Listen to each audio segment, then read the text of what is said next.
रवि, आपको आवाज नहीं मिल रही है, सीधे अब्बास नकवी का रुख करेंगे। अब्बास, त्योहार करीब है, हालांकि प्याज का कोई सीधा संबंध दीपावली से नहीं है, लेकिन चौतरफा महंगाई से परेशान है आम आदमी, कैसे कर रहा है गुजारा?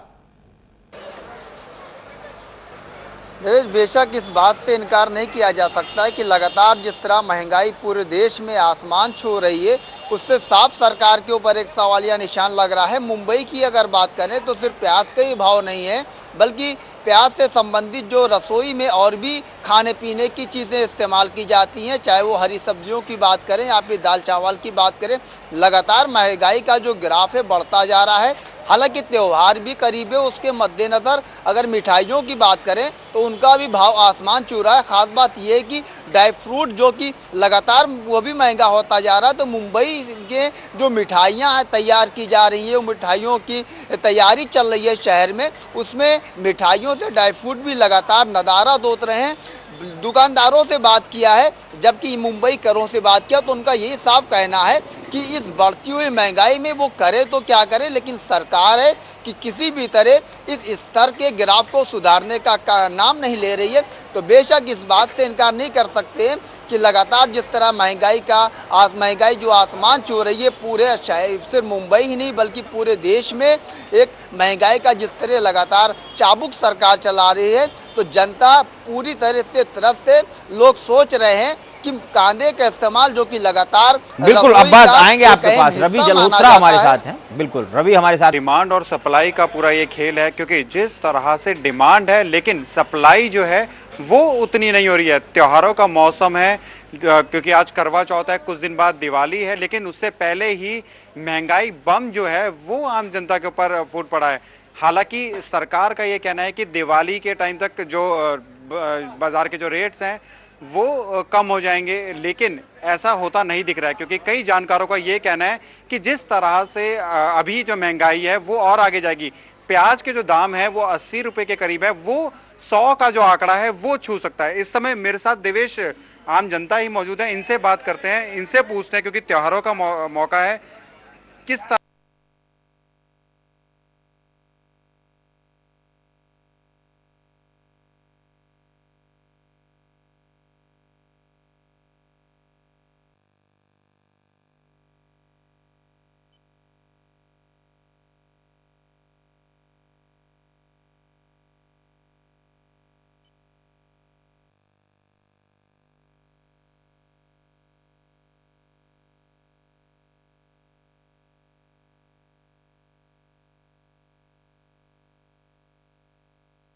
जो इसकी बात करें कि क्यों वजह क्या है जो प्याज लगातार इस तरह बढ़ता जा रहा, आसमान छू रहा है, तो इसमें बिचौलियों का जो मामला है सामने आता है कि जो बीच के जो मीडिएटर होते हैं, जो बड़े जो प्याज माफिया हम उनको आम शब्दों में कह सकते हैं, वो प्याज को स्टॉक कर लेते हैं। उसके बाद जब प्याज की खपत लगातार बढ़ने लगती है, उसके बाद वो मनचाहे दामों पर बाजार में उतारते हैं। तो सवाल ये है कि सरकार इस पर पूरी तरह से इन्वेस्टिगेट करे कि आखिर वो कौन लोग हैं जो प्याज का स्टॉक लगाते हैं, गोदामों में प्याज को भर लेते हैं, उसके बाद जब प्याज की मांग लगातार बढ़ती है उसके बाद उसको मार्केट में मनचाहे भावों पर उतारते हैं। तो सवाल सबसे बड़ा है सरकार के ऊपर कि वो पूरी तरह से जांच पड़ताल करे। जो केंद्रीय कृषि मंत्री है उन पर भी सवालिया निशान लगता है, हालांकि वो महाराष्ट्र से संबंधित है, लेकिन फिर वही बात ये यहाँ पर खड़ी हो रही है कि आखिरकार सरकार इलेक्शन चुनाव के नज़दीक होने के बावजूद भी जनता के लिए, आम जनता के लिए, उनके हितों के लिए,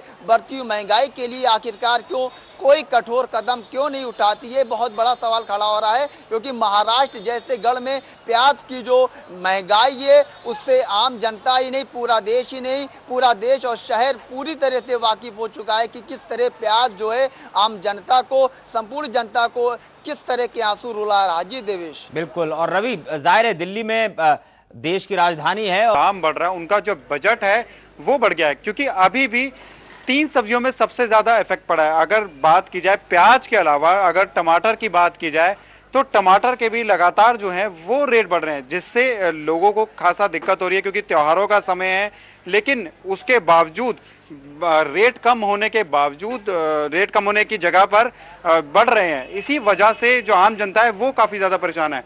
इस समय मेरे साथ मौजूद है खुदरा व्यापारी मौजूद है, इनसे बात करते हैं। आपको क्या लगता है आखिर क्या वजह है जो रेट लगातार बढ़ रहे हैं, आलू के दाम बढ़ रहे हैं, टमाटर के दाम बढ़ रहे हैं, प्याज के दाम बढ़ रहे हैं, तो क्या क्या वजह क्या है? वो जब पीछे से सप्लाई कम है, माल कम आ रहा है। और दूसरी बात